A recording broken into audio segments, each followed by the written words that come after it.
I received a letter recently, and I want to share this with you because I think many of us can relate to what's written in it, and I did get permission to share this. It says, "Pastor, I thought 2020 was going to be a good year, but now I just want it to be over with. My stress is so high because of all the changes at home and work caused by this pandemic. On top of it, there's a lot of arguments and tension in a few of my closest relationships, which has left me discouraged. I'm tired of fighting battle after battle. It is so draining. I need some breakthroughs in these battles of life. Can you help me?" And you know, when I read that, I was just focused on that last sentence. It really stuck out to me. That, can you help me with these battles of life? I need a breakthrough. And so I wanted to ask you, do you need a breakthrough in any area of your life? Think about that. Well, first of all, what is a breakthrough? A breakthrough is where you are stuck in some area of your life where you're not making progress, and you need God to show up to help you break through being stuck. So let me ask you again.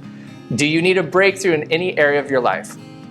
For some of you, maybe you need a breakthrough in a relationship, and your relationship is stalled. You've tried to make progress, but you haven't.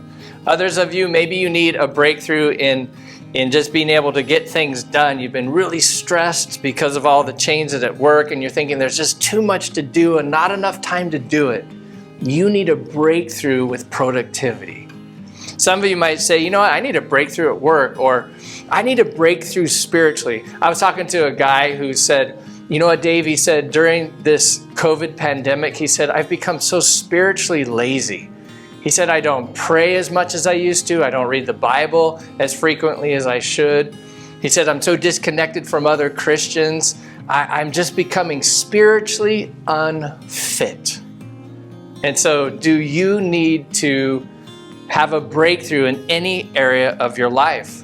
Some of you, you're going, yeah, man, I need a breakthrough in my finances. Or Dave, I have a physical issue. I have a disease or some area in my health that needs a breakthrough.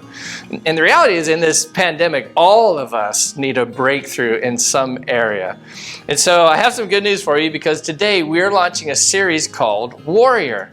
And we're going to be talking about how to win in the battles of life. In other words, how do we get breakthroughs in these areas where we need them most?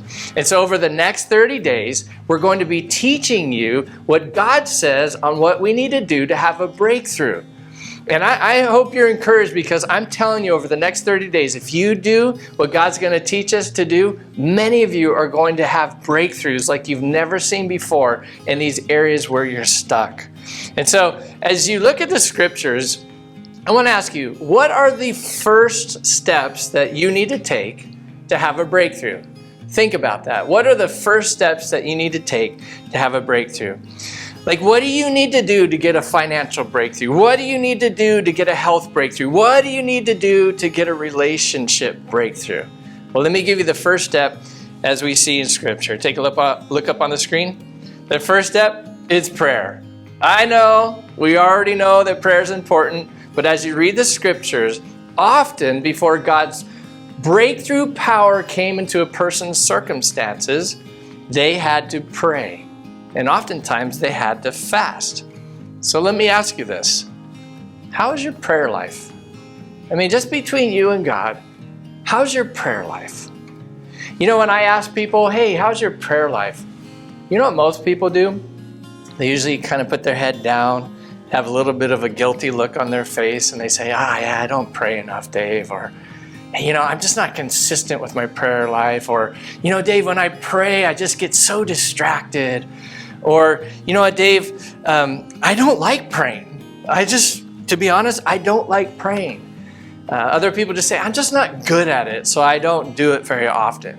So let me ask you, how's your prayer life? So today we're going to go verse by verse through Matthew 6, verses 9 through 3, and we're going to learn from the master prayer warrior on how to pray, Jesus himself.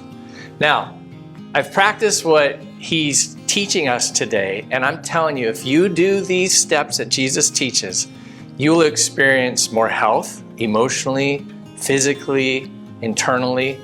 You'll experience more energy at times. If you pray this way, it can reduce your stress. It can help you make better decisions, which we all need from time to time. It can help you stay closer to God. And bottom line is, you will have more breakthroughs if you pray this way. So let's look at the first verse where Jesus teaches us the first step in praying for a breakthrough.